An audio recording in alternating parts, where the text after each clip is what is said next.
Hello, everybody. Welcome to this week's episode of The Expendable Show. I'm your host, The Expendable. If you like my show, like, subscribe, and ding the bell. It helps my channel grow, and all my haters can get mad because I got following. So there you go. Yeah, I'm going to get bigger than Bernie Sanders. I'm going to get bigger than AOC and Bernie Sanders put together. And I don't even have to pay nobody to come to my show. They just come because they like my show. But let's get into the statistics this week. So Doge has not updated anything on their doge.gov site. So they're still at 163 billion, which is $1,024.84. But on the debt clock, we're looking at $402 billion, which comes out to $3,583 per taxpayer. So that number is getting good. So total, it's like $567 billion. So good job, Elon. Good job, big balls. Doing a good job. Trump's approval rating. So it's held from what it was last time we had a show at 45.2. So we're holding steady there. Eggs during the Biden administration were $4.15. And today when I checked the markets, they were $3.32. Gas, $3.30 for 2024 average. Right now, we are at $3.15 here in Locust Grove, Georgia. When I went to work this morning, it was $2.54. It was $2.54 a gallon here. I had to think about it. It seems like gas changes every single day, so you got to pay attention. So the interest rates of mortgages, nothing really changed there. 2024 was 6.7%. Now it's 6.89%, which is basically the same as last week. So we're kind of sitting around here waiting on,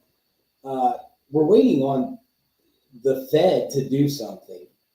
Trump's been right about this, even in his first term about, and the inflation's low. The Fed didn't listen to Trump. When inflation's low, you can start dropping the interest rates. You don't have to wait on the market to do it, because if you save people money by dropping the interest rates and people free up their own capital, they'll go put that right back in the stock market. So you're going to see the stock markets. That's how they balance it out. They use the interest rates to balance out stuff. And if Jerome Powell doesn't do it, he's not helping. He's not helping the American consumer. So he needs to do that. He needs to stop playing around. The Dow Jones ended today at 41,113, which is right around where it has been. I think it gained like 200 points today. So big news coming out of Canada and the U.S. This is a Canadian-U.S. big news kind of thing. So President Trump met with the new Canadian Prime Minister, is Mark Carney. He's a European globalist that spends more time in Europe than he does in Canada. So that meeting came amid high tensions between the two countries. Everybody who's paid attention, who doesn't live under a rock, knows that Canada and the U.S. have this trade situation going on. Okay? Trump has levied the tariffs and said he wants to make Canada the 51st state. We know that. It probably did cost Pierre Poilievre the prime ministership, because what happened was, well, looks like I have to make some setting adjustments. I know my camera's having a tough time focusing on me.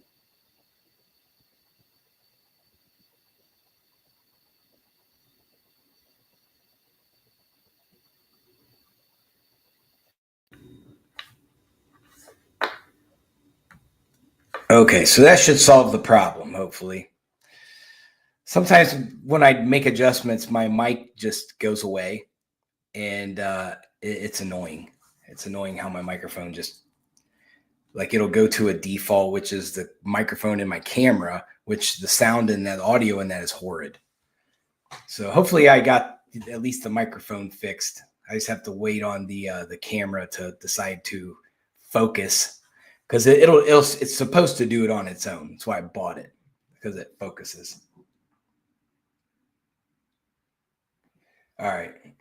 My dad said I'm good. He's like my editor, I think, or my effects guy. Tells me if I'm good. But anyway, back to what we were talking about, and that's Canada. So Trump and Carney, they met. Okay. So Carney said that Canada won't be for sale ever, ever, ever. And Trump said, never say never. And if you watch the actual video of it, it's funny how Trump jumps in there and he's like, never say never. And I just think it's funny because I don't think Trump really had any intentions of ever buying Canada, but he trolled the shit out of Justin Trudeau, and it drove him crazy. But the problem is it made some of the Canadian citizens a little unsure of what was going on. They were a little worried because you don't know if people aren't used to seeing Trump speak. They don't know his humor or if he's serious or not. He's got a good poker face. So if you don't know, you're not going to know. I know every time Trump opens his mouth, there's going to be sarcasm with it. So I have to be ready for the sarcasm. And instead of looking at everything that he says as 100% literal all the time, just know that chances are he's probably trying to troll somebody and he doesn't really mean what he says when he says things like this.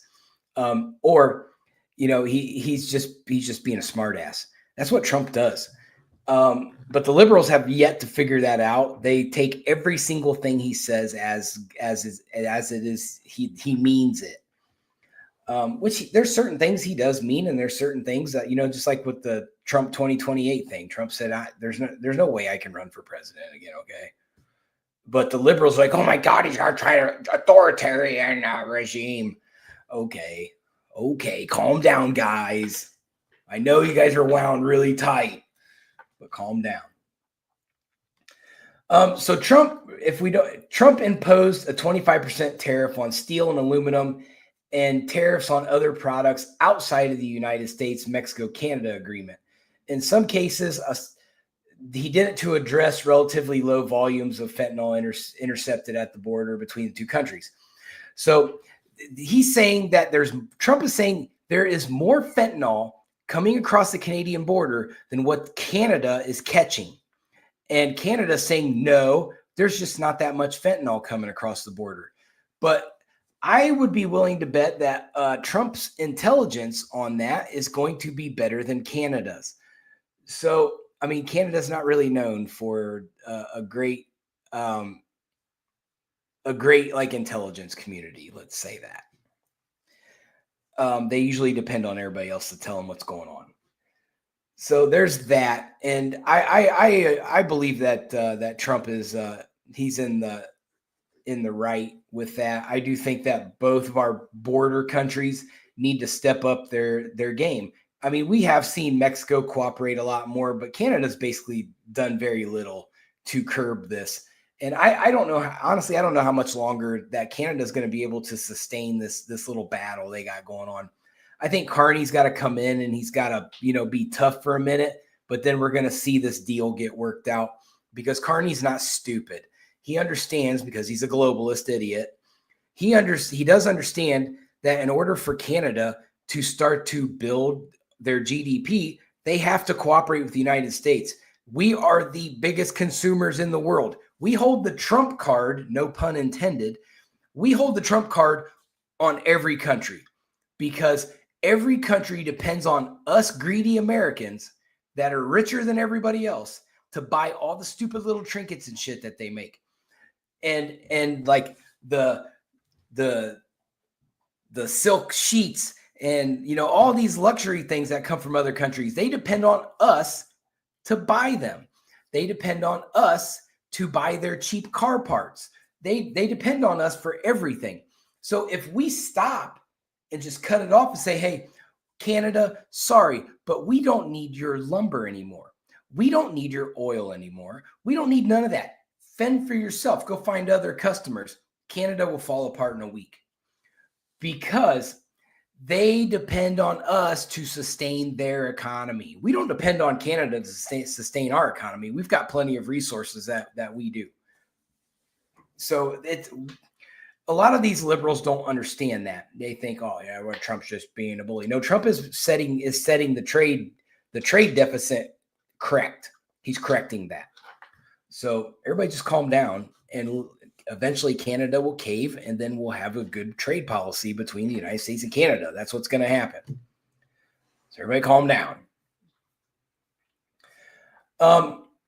So Canada is the top export destination for 36 U.S. states. However, you have to understand that a lot of times we do business with Canada out of favor because they're our neighbor. And we should, if the neighbors don't like each other, you're going to end up like India and Pakistan, which we're going to talk about here in a little bit. We don't want to go to war with Canada or Mexico because the borders are too close and it would be a travesty for everybody. So yes, we do import a lot of Canadian goods, but that's on GP, which is general principle for those of you who don't know. It's the neighborly thing to do. It's like when somebody moves in next door, you walk over there and say, here, I've made you a pie. Welcome to the neighborhood. Well, here, every time you need something, just let me know and I'll hook you up because I want to be a friendly neighbor. That's how that works. And Canada's been using and abusing that. It's like every time you let them borrow your leaf blower, it comes back and it's broke all the time, where it just doesn't come back. That's when you got to cut your neighbor off and go, hey, man, you keep breaking my leaf blower every single time I let you use it.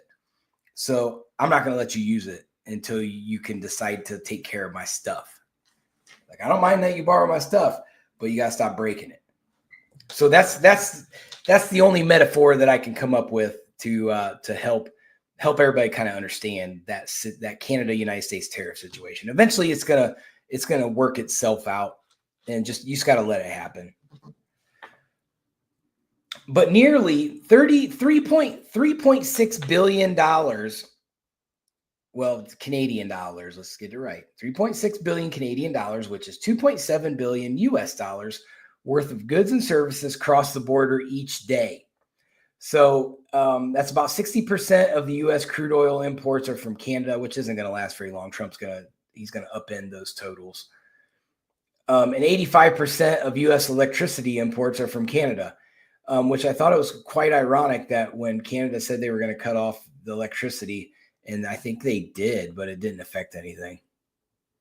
We were all like, I thought Canada turned the lights off.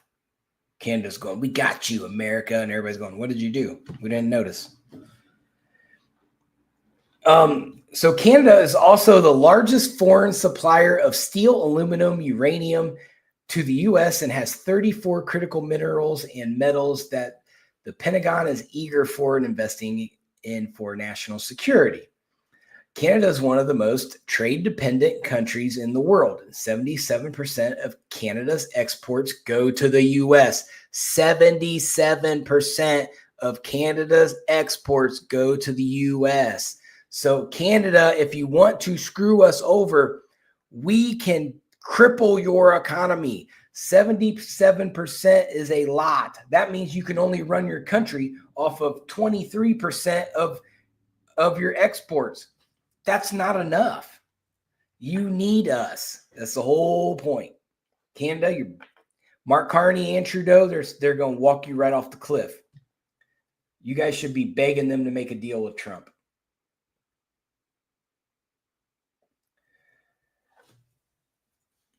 So Trump did say in an interview with Meet the Press that aired Sunday that the border is an artificial line that prevents the two territories from forming a beautiful country. So there's another shot at Canada being a state again, which is funny. He's trolling them, obviously. And he did it on Meet the Press, which every liberal watches Meet the Press. So all the liberals are going, oh my gosh, he's still trying to buy Canada. No, he's not. But it's funny that he says that.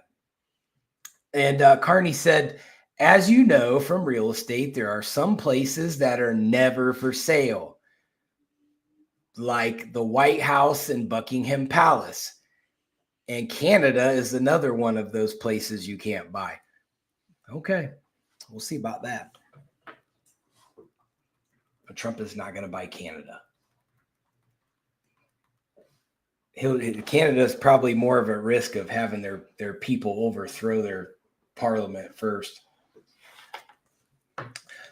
Trump was they're describing it as a warm encounter between him and Carney, which is good. You want those relations to be good.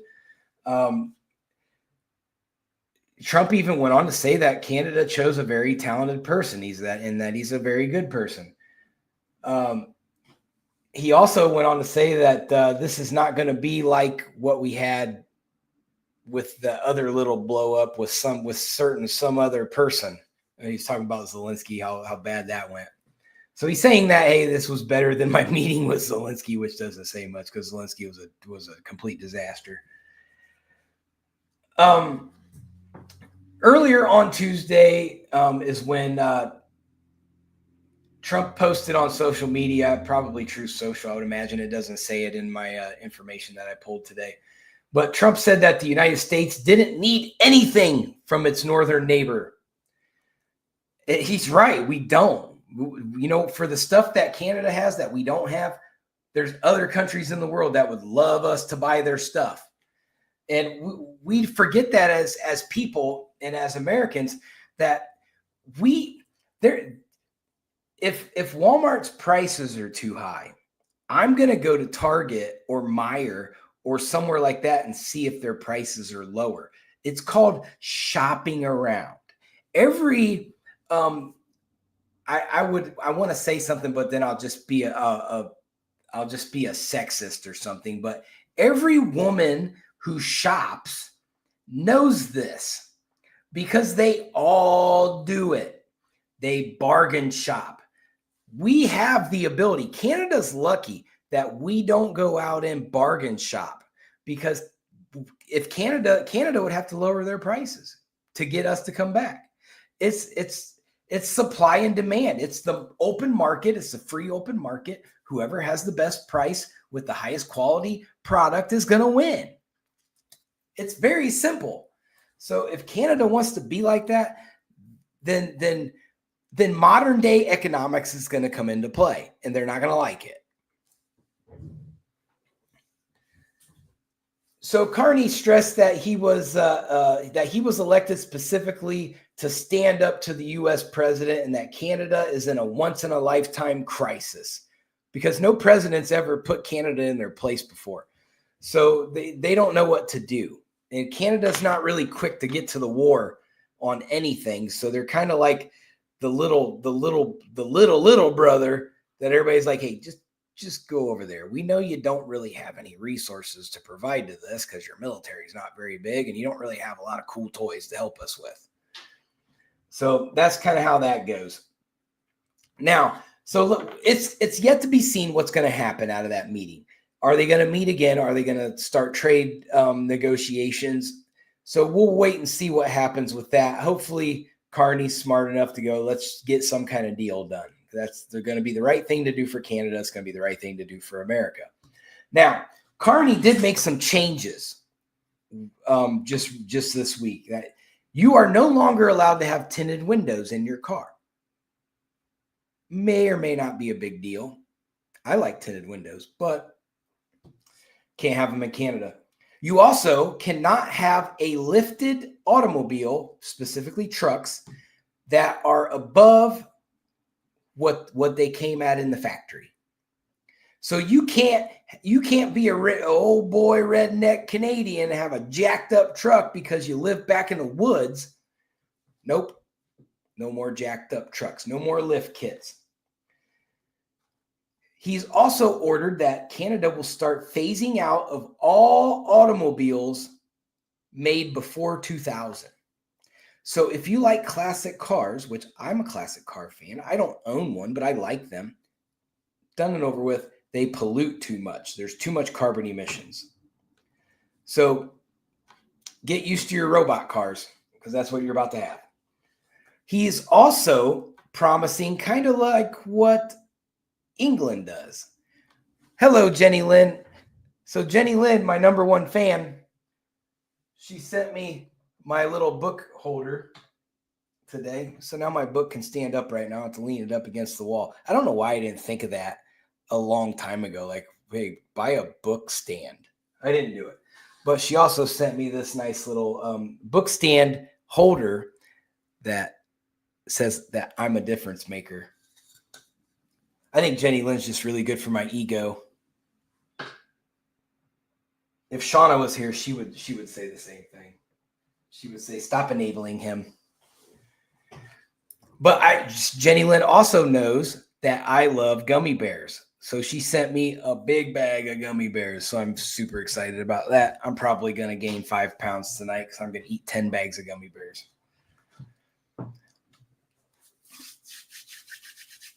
So back to what I was talking about with Canada. So restrictive, illegal speech. Canada is going to start cracking down on speech, just like England did.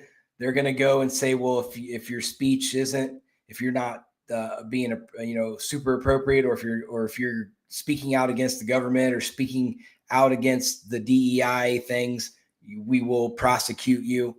So you're not allowed to speak your opinions anymore in Canada, or you can go to jail just like in England. Now, I told you we were going to talk about the Pakistan-India war, and I'm going to, which is weird because I help out with the Republic news in India, but then every once in a while I write a story for the media line in Pakistan.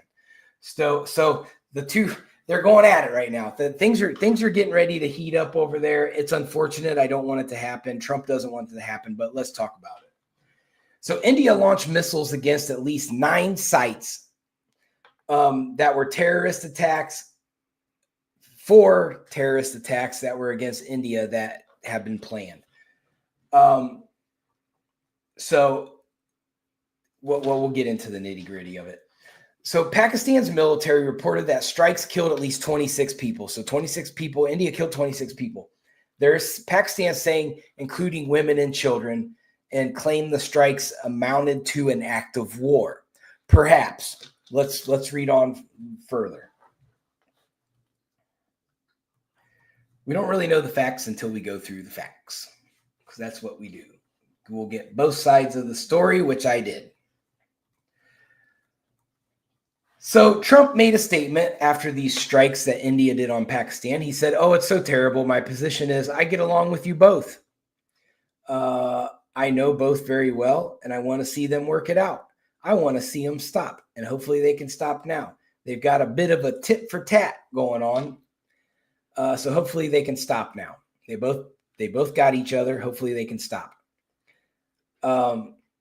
Good relationships with both, and I want to see it stop. If I can do anything to help, I will. I will be there as well." So Trump is not choosing a side, which is very smart of him. He can come in and be the mediator here. I know we do have business ties with both Pakistan, and not so much business ties with Pakistan, but we do have business ties with India and diplomatic relations with India, as where we have more of a diplomatic situation with Pakistan.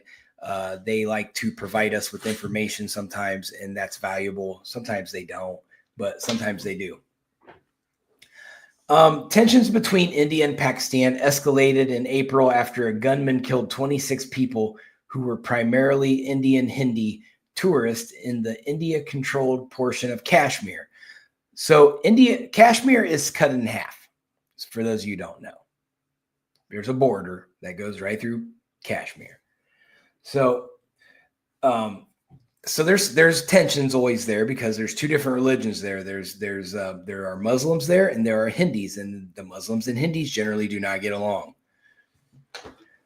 So it's kind of like how it's going on over there in Israel, where you have the Jews don't really get along with the Muslims. So there's a it's religious stuff. India pinned the blame on Pakistan for that shooting.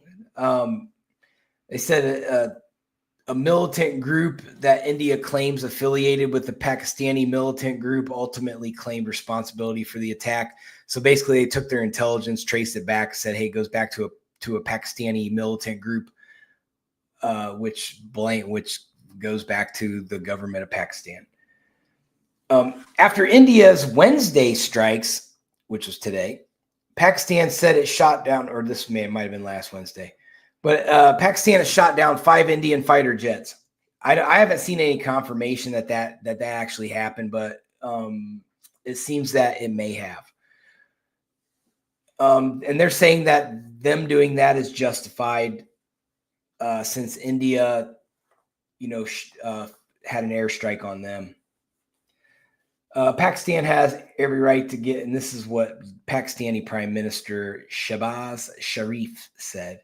Pakistan has every right to give a robust response to this act of war imposed by India, and a strong response is indeed given. So I don't think this is over with. So what we don't realize, because people in America don't ever pay attention to what happens to other countries until something bad happens. But Pakistan and India are both nuclear powers. They both have the capability. They both have strong militaries. They both have a lot of stuff that can go bing, bang, boom all over the place. So if it was to really pop off, I'm not sure that I know who the clear winner would be. I don't know if there would be a clear winner. I think it would result in a lot of death, and I don't want to see that. So hopefully India and Pakistan can sit down and say, okay, you got us, we got you, let's end it, squash it, and let's just try to work together again. But we will see what happens. I know I don't want to see these things happen.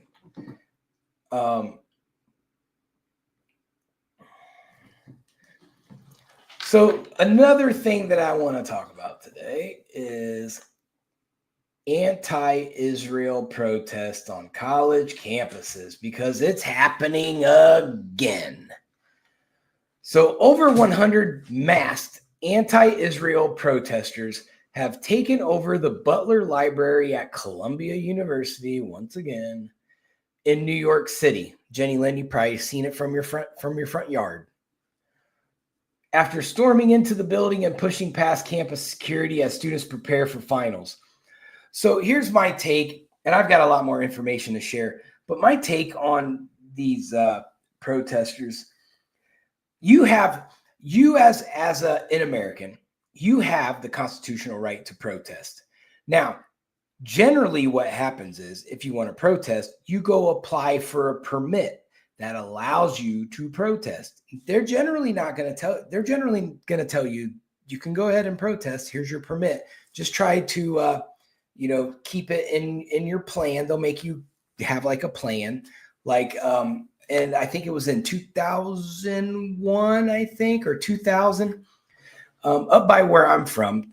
There's a city north of where I'm from called Toledo, Ohio. So Toledo, Ohio had a Ku Klux Klan rally one time.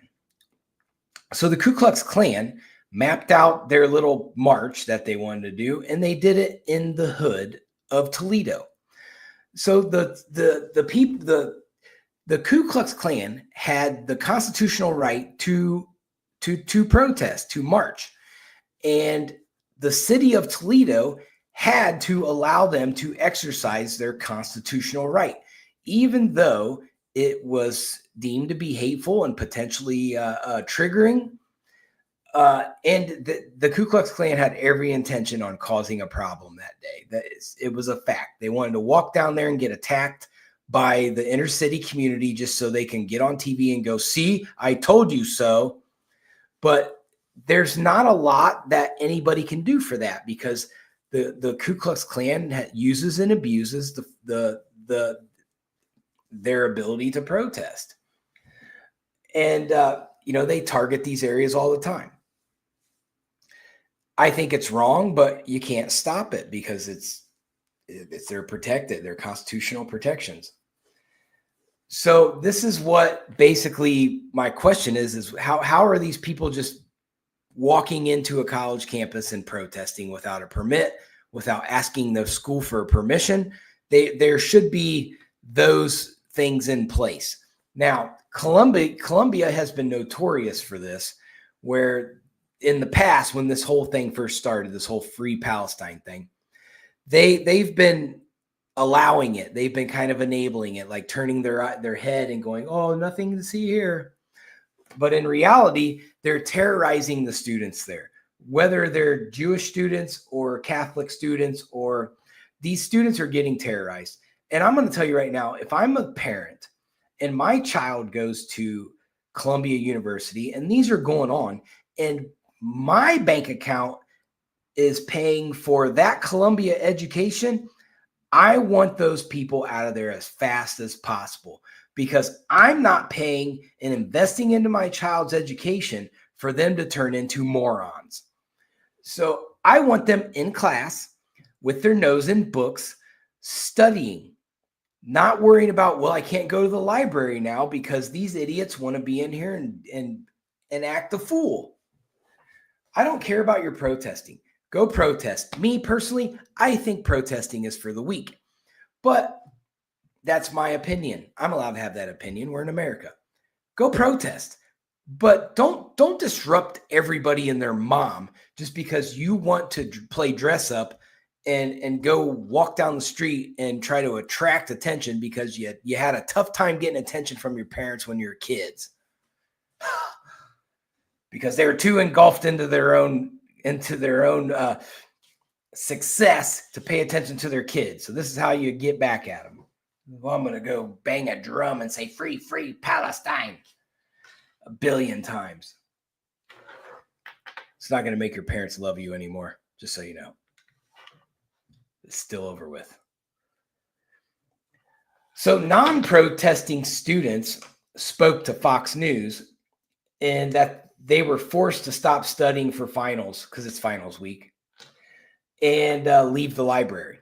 They had to leave the library because it was too disruptive in there, which that's where I would have been, right up into the Columbia's university as a parent, and been like, hey, y'all owe me a tax credit or something for my kid not being able to use the library. So the protesters are reportedly rallying in support of Mahmoud Khalil, the accused ringleader of a pro-Palestinian protest at Columbia, as well as other students. So the Supreme Court, so Trump had him detained because of his affiliations and whatnot. He's a college student here on a student visa, and he was, leading protests. So in my opinion, I think Trump was justified to do that. If you're going to come here and you're not from here and you're going to start disrupting college campuses, I think you should probably, if you're here on a visa, you should probably watch your ass. That's all I'm saying. Like, don't be in the United States. Don't be in this country trying to cause problems. But instead, Mr. Mahmoud Khalil wanted to cause problems.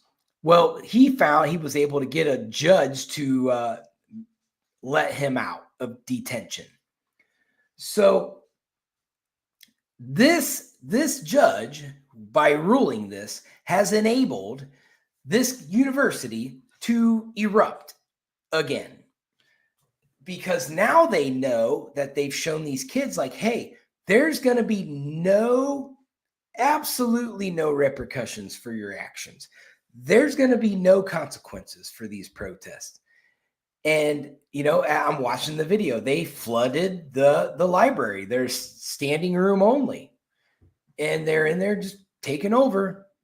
Don't know why. There's nobody in there to protest. But Columbia did a solid, and we'll get into that. So flyers posted show protesters have renamed the Butler Library Bessel Al-Araj Popular University. I don't know what that means, but that's what they said. And they're calling the library a liberation zone, but that didn't last very long.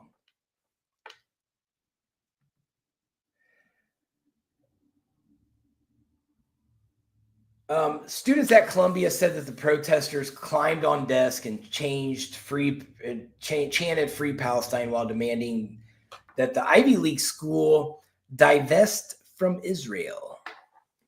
The students also said they are worried an encampment could be set up. So I think after what happened afterwards, I'm literally watching it right now. I'm seeing a bunch of protesters in handcuffs getting escorted away by the NYPD. Good job, NYPD. Get on it. So, responding to public safety officials also reportedly told mass protesters they're not allowed to leave the library until they show their ID cards. So that was a good idea. I'm glad they did that. That was smart. Let's identify who these people are. Are they even here? Do they even go to this campus? Or are they just showing up just to cause problems and get on TV?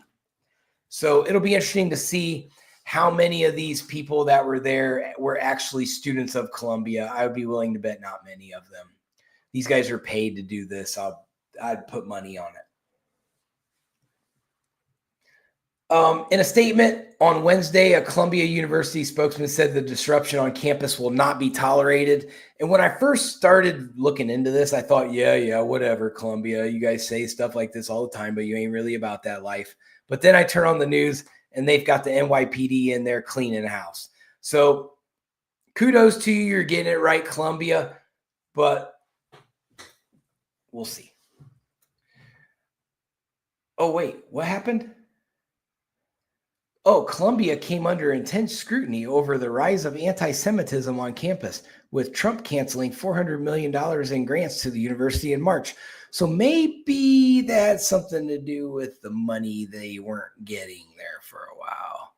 So the moral of the story is it doesn't matter where you go. Money talks, bullshit walks. So Trump said, I'll hit you in the pocketbook. Let's see how anti-Semite you are now. And now, Columbia's not playing around. They've got these people out of there. So makes sense. I see what's going on. So unfortunately, the university is dealing with a disruption in reading room 301 of Butler Library. Columbia's public safety team is responding and working to mitigate the situation, which is what one of their spokesmen said. Individuals have been asked for identification, which will be recorded and asked to disperse. They have been told that failure to comply will result in violations of our rules and policies and possible arrest. So, but that's laying the smackdown. Those are strong words by Columbia, so I like that. Too bad Harvard can't figure it out. Idiots. No individuals who have been protesting in the reading room have chosen at this point to identify themselves and depart. Individuals who were not involved in the protest have been allowed to leave. While this is isolated to one room in the library, it is completely unacceptable that some individuals are choosing to disrupt academic activities as our students are studying and preparing for final exams. Because you know what? If all these kids bomb their exams because of this stupid disruption and all of a sudden now Columbia's test scores are too low, it's going to look really bad and they're not going to be quite Ivy League, caliber. So there you go, folks. These disruptions on our campus and academic activities will not be tolerated. Individuals found to be in violation of the university rules and policies will face disciplinary consequences. We ask our community members to please avoid the immediate area near Butler Library in the near term. I like that. Last month, the university warned that it would tear down any encampments and potentially arrest agitators. So they're heading in the right direction there. The stern warning comes after the university said it will become aware of secretive plans to repeat last year's protest at the university, which culminated in students taking control of Hamilton Hall and clashing with police in riot gear. The scenes saw more than 200 people arrested and students protested Israel's war in Gaza in response to the October 7, 2023 attacks by Hamas that left more than 1,200 people dead. The university said authorities would immediately take steps to remove tents or other structures. So good job, Columbia. You guys seems like you guys have a system put down. You've thrown the information out there to the people, to the kids on the campus. Said, look, if you behave this way, these are the things that are going to happen to you. Here's what we will tolerate. Here's what we will not tolerate. So finally, an Ivy League school acting like an Ivy League school. Kudos to you, Columbia.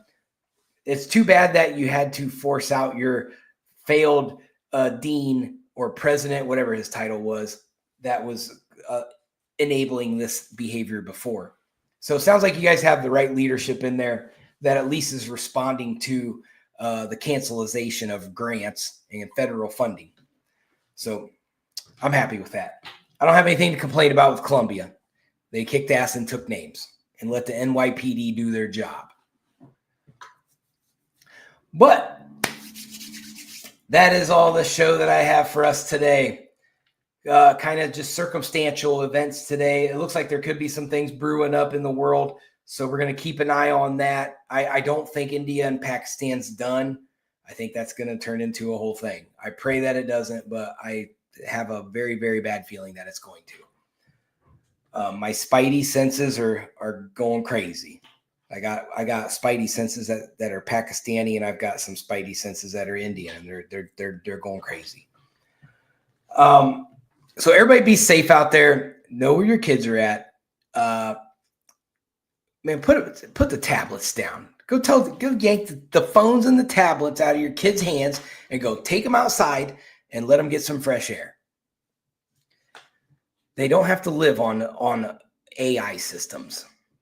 All right, that's all I've got for you. I'm out. Peace.